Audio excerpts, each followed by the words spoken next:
عامر علی صاحب، آپ کی جانب آؤں گی. ہم نے دیکھا کہ ایس سی او سے پہلے پاکستان پر بہت سے سوالات اٹھائے جا رہے تھے. بہت سے ممالک ایسے تھے جو کہتے تھے کہ پاکستان میں سیکیورٹی کے ایشوز ہیں، پاکستان تو ان چیزوں کو پتہ نہیں کس طرح سے مینیج کرے گا. جس طرح سے مینیج کی گئی، جس طرح سے ایس سی او کے انتظامات کیے گئے، ویلکم کیا گیا، آپ کیا سمجھتے ہیں کتنی بڑی کامیابی ہے یہ پاکستان کے لیے؟ اور دوسرا جو اعلامیہ جاری کیا گیا ہے اس کے اہم پوائنٹس کون کون سے ہیں؟ جی تھینک یو ویری مچ.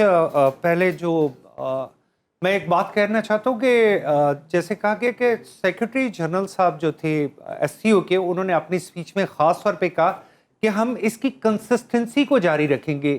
یہ نشستم برخاستم نہیں ہوگا جب بھی کوئی کام ہوتا ہے. اب دیکھیں یہ ایک اتنے بڑے آبجیکٹیو ہیں جو ایک رات میں حاصل نہیں کیے جا سکتے. اس کے ساتھ ساتھ جب اسحاق ڈار صاحب نے اپنی اسپیچ ڈلیور کی تو انہوں نے کہا کہ S C O business council بنے گی. اب S C O business council بننا اپنے آپ میں ایک بہت بڑی کامیابی ہوگی تمام. اور بزنس کاؤنسل کا مطلب تو بہت سے لوگ سمجھتے ہوں گے. پھر ایس سی او فنڈ بن رہا ہے. ایس سی او فنڈ کیسے بنے گا اور یہ کن چیزوں پہ؟ یہ نیچرل ڈیزاسٹر یا کوئی پیڈیمک یا کوئی ایسے ایشوز کے لیے اگر ایس سی او فنڈ بنے گا تو یہ ایمرجنسی ریلیف کے لیے بنے گا. اور اس کے بھی مین ڈونرز میں کون ہو سکتے ہیں ہمیں پتہ ہے. پھر دین سب سے ضروری جو بات کی گئی وہ ایس سی او بینک کی ہے کہ ایس سی او بینک بنے گا. چونکہ ایس سی او کے جو مینیفیسٹو ہے اس میں یہ بات لکھی ہے کہ آپ کرنسی سواپ اور لوکل کرنسی میں ڈیل کریں. تو بہت سارے کویسچن کیے جاتے تھے کہ جی آپ کرنسی کو کیسے سواپ کریں گے، آپ اسے ڈٹرمن کیسے کریں گے. بلکہ مجھے یہ بھی پوچھا گیا کہ آیا کوئی مشترکہ کرنسی آ سکتی ہے؟ میں کہ مشترکہ کرنسی تو پاسبل ہی نہیں ہے.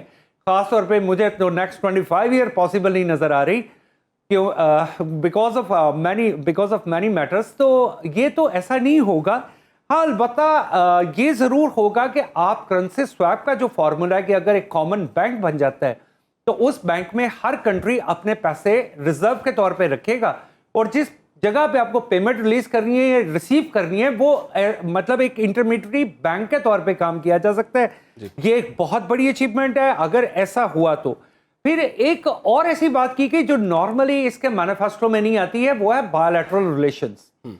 جب سیکرٹری جنرل صاحب نے اپنی اسپیچ ڈلیور کی ہے تو انہوں نے کہا کہ ہم اپنے بائیلیٹرل ریلیشنز کو بھی ریزالو کریں گے اور بائیلیٹرل ریلیشنز کو بات چیت کے ذریعے ریزالو کریں گے. ایکچولی یہ ایک ایسا میسج ہے کہ جو انٹرنیشنلی پبلش کیا گیا. These bilateral relations are between India and Pakistan and China and India. اور جیسے کہا گیا یوکرین، دیکھیے ایک بات ضروری ہے کہ یوکرین کا ذکر کیوں نہیں کیا گیا. یوکرین اس میڈیشن میں اس پورے اس سلسلے میں آتا ہی نہیں ہے، نہ ہی غزہ آتا ہے. تو وہ چیزیں جو اس کی ڈومین میں نہیں ہے ان کو ڈسکس کرنے کی ضرورت ہی نہیں ہے. عامر علی صاحب آپ یہ مجھے بتائیے، لک ویسٹ سے لک ایسٹ کی پالیسی شفٹ آپ اسے دیکھ رہے ہیں؟ کیونکہ اگر ویسٹ کا ہم دیکھیں تو وہاں شاید کچھ بے چینی موجود ہو کیونکہ 4 ایٹمی طاقتیں اس ایس سی او کی ممبر ممالک میں شامل ہیں. اس کے ساتھ ساتھ 40% دنیا کی آبادی کی ریپرزنٹیشن اس میں موجود ہے. تو آپ کو لگتا ہے کہ کچھ بے چینی ادھر بھی پائی جاتی ہوگی اس کو دیکھ کر؟ جی شروع میں تو اسے ایسے لیا گیا تھا جب پہلے سے شنگھائی 5 کا نام دیا گیا، اس کے بعد ایس سی او کا نام دیا گیا، تو اسے ایسے لیا گیا جیسے کہ ناٹو کے اگینسٹ ایک اسٹریٹجک الائنس بن رہا ہے. جبکہ ایس سی او کے ٹوٹل مینیفیسٹو میں کسی جگہ پہ بھی اسٹریٹجیکل اور اس طرح جیو پولیٹیکل باتیں نہیں ہیں. وہاں پہ یہ کسی بھی جگہ پہ یہ چیز ڈیفائن نہیں کی گئی. اور آج بھی جو ایس سی او ہے یہ ایک اکنامک فورم ہے. اسے جب بھی کہا جاتا ہے اسے بائیلیٹرل اینڈ اکنامک فورم کے نام سے ہی کہا جاتا ہے. ابھی سر ذکر کر رہے تھے کہ آئرن بردرز، تو آئی want to say some words about iron brothers. Whenever we travel in China and we always say that you come from where? We say that we are from Pakistan. They calls us Thegaman. Thegaman Chinese میں جب Chinese president Pakistan آئے تھے تو انہوں نے پاکستانیوں کو اپنا آئرن بردر کہا تھا جو انہوں نے اسمبلی میں اسپیچ کی تھی.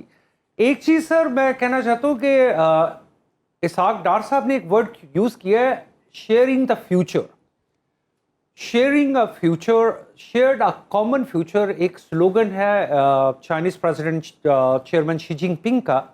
اور وہ یہ کہتے ہیں کہ share a common future is like آپ صرف خود امیر نہ ہو بلکہ آپ کا پورا خطہ. اگر آپ کے سراؤنڈنگ کنٹریز آپ کے ساتھ ڈیولپ نہیں کر رہے تو آپ ہمیشہ ٹربل میں رہیں گے. تو اگر آپ نے ترقی دینی ہے تو آپ پورے ایریے کو ترقی دیں تاکہ آپ اس کے کامن فیوچر کو ٹھیک ہے۔ انجوائے کر سکیں، اور اس طریقے سے ایک خاص ان کا نقطہ نگاہ ہے کہ آپ ٹیررزم کو کاؤنٹر کر سکتے ہیں، کہ اگر آپ نے پوری دنیا سے ٹیررزم کو کاؤنٹر کرنا ہے تو you provide them the jobs, آپ ان کو بزی کر دیں، آپ انہیں بزنس میں لیں تاکہ وہ اپنی ڈائیورشن جو ہے وہ پازیٹیو سائڈ پہ لے جائیں۔ عامر علی صاحب، جیسے کہ سٹارٹ میں ہم بات کر رہے تھے اعلامیے سے متعلق، تو آپ نے بتایا تھا کہ S you business council, S you funds اور ایس یو بینک کے حوالے سے کافی پیش رفت بھی ہو رہی ہے، اس حوالے سے کام بھی شروع ہو چکا ہوا ہے. تو پاکستان کو تجارتی طور پر اس آرگنائزیشن سے کیا فائدہ ہو سکتا ہے اور پاکستان اس کس طرح سے گین لے سکتا ہے چیزوں میں؟ دیکھیے، ہماری جو ایکسپورٹس ہیں اور خاص طور پہ ہماری ایکسپورٹس ٹو چائنا، وہ آلریڈی ہم کوئی 500% کے ڈیفیسٹ میں چل رہے ہیں. چائنا نے اس وقت پاکستان کو کچھ وینیوز دیے ہیں اور خود پرووائڈ کیے ہیں. ان میں سے ایک وینیو تو یہ ہے کہ چنگڈاؤ میں ایک پاکستان کلچر سینٹر، ایک پاکستان ایکسپو سینٹر بنایا گیا ہے جہاں پہ پاکستان کی پروڈکٹس کو ڈسپلے کیا جائے گا. ان دا مین وائل اس وقت چائنا صرف جو بیف امپورٹ کرتا ہے پوری دنیا سے وہ آلموسٹ 17 to 18 بلین ڈالر کا ہے، اور ریسنٹلی پاکستان سے بیف کی ایکسپورٹ شروع ہوئی ہے. آپ صرف بیف کو ہی ایک مینج کر لیں، پھر 60 بلین ڈالر کی ان کی امپورٹ ہے سی فوڈ کی. آپ اس میں سے آپ نے کیا کرنا ہے؟ آپ نے فوڈ کو پروسیس کرنا ہے، پرزرو کرنا ہے اور ایکسپورٹ کرنا ہے. ویلیو ایڈیشن کا کام ہے. اگر آپ یہ کر لیں تو آپ چائنا کو یہ نہ سمجھے کہ چائنا آپ کو صرف سیل کر سکتا ہے. 30 بلین ڈالر کی امپورٹ کے ساتھ ہم انہیں 60 بلین ڈالر کی ایکسپورٹ بھی کر سکتے ہیں، but we have to be ready for that. اور خاص طور پہ میں وہ جو چنگڈاؤ کا جو ایس سی او کا سیکریٹریٹ ہے اس کا ذکر کروں گا کہ 2000 اسکوائر میٹر کی جگہ پاکستان پویلین کو دی گئی، جہاں پہ پاکستان کو کہا گیا کہ آپ اپنی پروڈکٹس لائیں، یہاں پہ ڈسپلے کریں اور پورے چائنا میں بیچیں. آپ ریٹیل نہیں کرنی ہے، آپ نے پورے چائنا کو اپنا کسٹمر بنانا ہے. تو یہ ساری اپرچونیٹیز ہے پاکستان کے لیے. Why not? جب ہم رشیا کی بات کرتے ہیں تو ہم جب بھی کہتے ہیں کہ جی رشیا کیا جائے گا، ٹڈیپ والے کہتے ہیں جی کینو. میں ان سے سوال کرنا چاہتا ہوں کہ رشینز کپڑے نہیں پہنتے کیا؟ رشینز کے پاس فرنیچر نہیں ہے، کھانا نہیں ہے، ہیومن ریسورسز کیا وہاں پہ ایچ آر پہ کام نہیں ہو سکتا؟ آپ جب بھی بات کرتے ہیں آپ کہتے ہیں جی رشیا جائے گا خالی کینو کے علاوہ.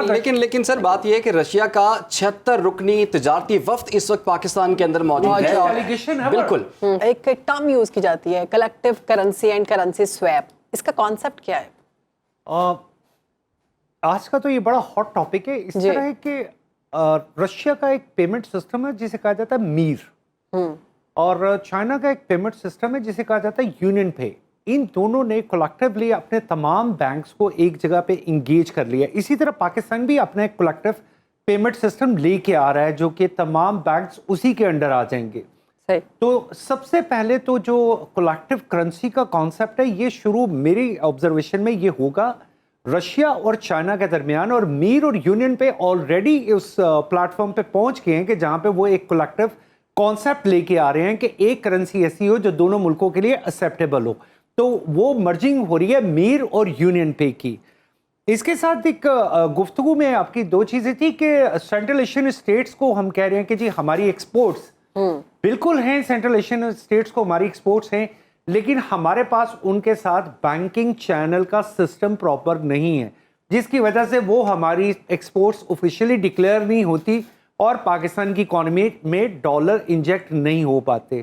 یہ ہم پرابلم فیس کر رہے ہیں سینٹرل ایشیا کے بارے میں، جو کہ میری آبزرویشن میں بیلٹ اینڈ روڈ انیشیٹو کے بعد جیسے یہ belt and road initiative more active ہوتا ہے تو پاکستان کو ایک بینیفٹ سینٹرل ایشین اسٹیٹس کی طرف سے بھی آئے گا، جو کہ ہم صرف چائنا کو کنسیڈر کر رہے ہیں. سی پیک یہ بوتھ سائڈ ہے.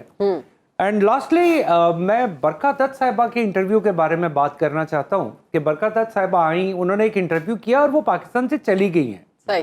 شی is already in Dubai today. میں یہ کہتے جی کہ sideline diplomacy and sideline diplomacy کے ساتھ جی بیک ڈور ڈپلومیسی یہ بالکل ہوتی ہے، ہر جگہ پہ ہوتی ہے. 10 دفعہ آپ کو جو ہے نا وہ یہی جسچر دیا جاتا ہے کہ نہیں جی ہم اس پہ بات نہیں کریں گے، ہم اس پہ بات نہیں کریں گے. ان فیکٹ جب آپ کسی پلیٹ فارم پہ موجود ہوتے ہیں تو آپ کے پاس بہت سارے ایسے ہڈن وینیوز ہوتے ہیں جہاں پہ آپ یہ چیزوں کو ڈسکس کرتے ہیں. اور برکا دت کا انٹرویو کے بعد آپ کا میری آبزرویشن میں تو کیا پاکستان کے ایک ایکس پرائم منسٹر نے اتنی بڑی سٹیٹمنٹ دی 1999 کی تو یہ ہمارے اسٹیبلشمنٹ کے کنسنسس کے بغیر نہیں دی جا سکتی تھی. اگر اسٹیبلشمنٹ اور گورنمنٹ یہ سارے ایک پیج پہ ہیں تو یہ ایک بہت بڑا بریک تھرو ہے، جس کا مطلب ہے کہ آئس میلٹ ضرور ہوگی. آپ کا پوائنٹ آ گیا.